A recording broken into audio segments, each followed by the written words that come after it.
So first off, we have here the Judgment card, and the Judgment card signifies new beginnings, contact, communication, a lot of like the fog lifting, and I want to say like emotional clarity, as you know, this is a love relationship spread.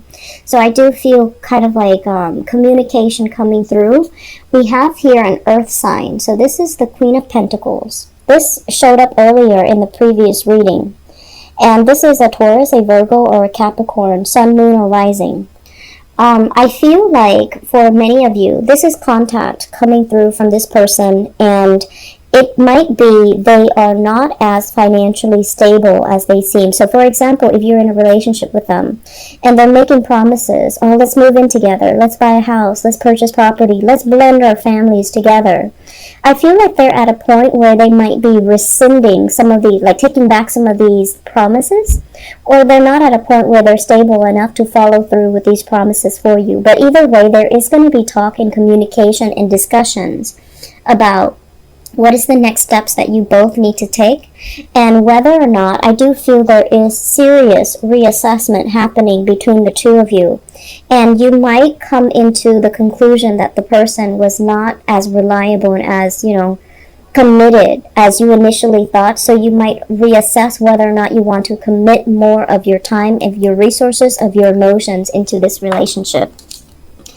In the past, we have here the Eight of Pentacles, as well as the Temperance card. The Temperance card, this is a card about patience. This is a card about, you know, mastery, doing something very, very diligently, even though it might not, like, it can seem very tedious, and it can seem very restrictive. So we also have here the Eight of Pentacles. So I feel like for many of you in the recent past, even when you were in relationships, okay? And I feel many of you, you're not ones to give up relationships easily.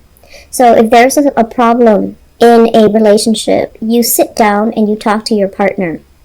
Tempers might flare, it's understandable at the beginning, but you are also very diligent about sitting down, hearing your partner's point of view, hearing, you know, and then saying what is on your mind and coming to a conclusion, and especially talking about things so that you can understand where your partner is coming from. So I feel like you do give people the benefit of the doubt.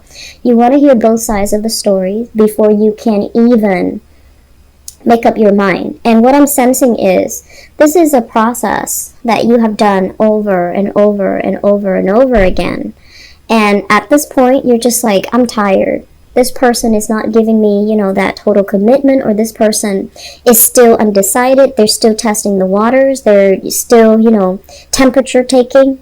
And so you might feel like you want to withdraw you want to withdraw your love and your affection, because you just feel like it's not really going anywhere. It's not going to fast enough in the manner that you'd hope. And also the other person might be distracted with many, many other options, or they're distracted with their work and they're not making the proper time for you. And I do feel an element here about somebody working too much, somebody being like a slave to money, somebody who is neglecting their emotional relationships as a result of work obligations, work, finance, money obligations. If you are dealing with a Sagittarius, they're not the best. This is the card of Sagittarius, the Temperance card. They're not the best at time management, so I feel like giving them a little bit of slack or leeway is going to be helpful for you. Mainly because, you know, they tend to overestimate the amount of time that they have, so they're always showing up late, or they always make promises, and when they can't follow through, it's not because they're malintention. It's just they overestimate the time that they have, the resources at their disposal, and they make promises that they realistically cannot follow through. So it's more like done in the spur of the moment without thinking about the long-term longevity of it, okay? And so I'm also sensing many of you have been dating around, like, you know, this is kind of like dating, looking at profiles, looking at all the, you know, sending out pieces of yourself. So I'm sensing you might have gone through, you know, for those who are newly single, you might have felt a little bit jaded, like going through the motions of dating And then you feel like finally you've landed somebody, might be an earth sign, and then you feel like they're not as committed. And so you're back to square one. And it can feel a little bit frustrating, okay? So I'm going to move this closer so you can see the cards better. At the center of the spread, 10 of Wands. This is moving away from a situation in the reverse position. It's just basically dropping a very, very heavy load, a burdensome relationship, and moving on.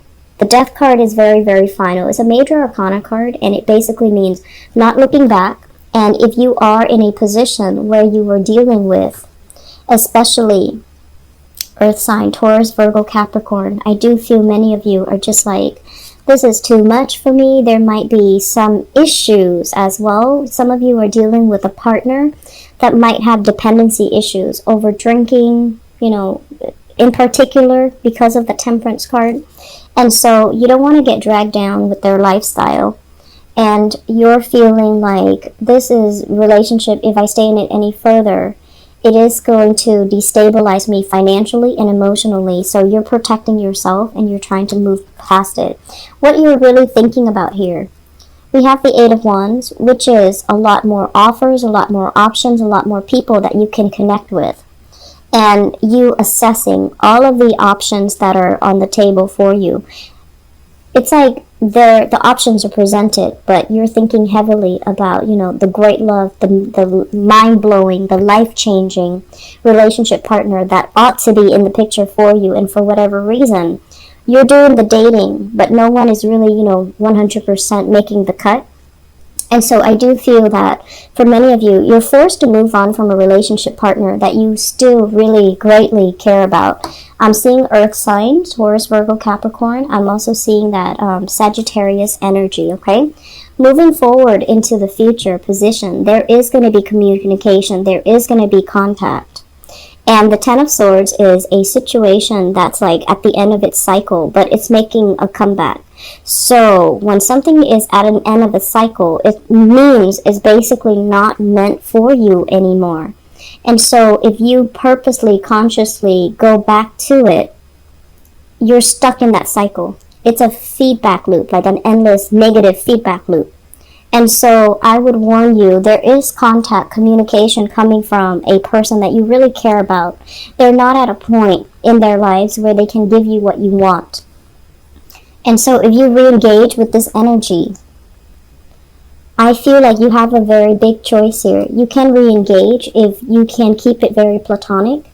But on the other hand, if you're re-engaging and you're hoping and praying that things are going to get better, I do feel that you're better off going with new choices, new options on the table for you.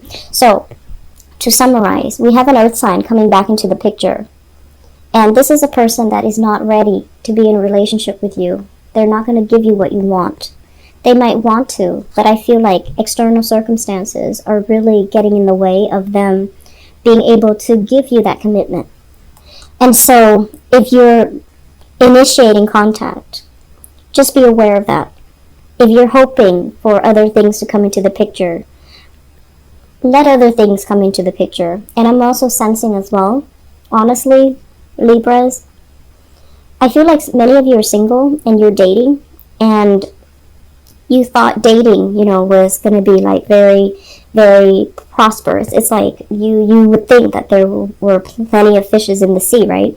And so you would think that the right person would be in the picture right now. And while there are a lot of options, none of them are really, you know, exceptional. But at the same time, I feel like relationships are always a two-way street. So what you get out is what you're putting in. So I feel like some of you need to not judge things too harshly or judge people too prematurely, and let them, you know, cultivate the friendship and the relationship with them. Because I feel like you might prematurely cross somebody off your list, even without giving them a second chance, or even without giving them a chance. And then you're wondering, like, why can't I have, you know, that love that I used to have with my ex?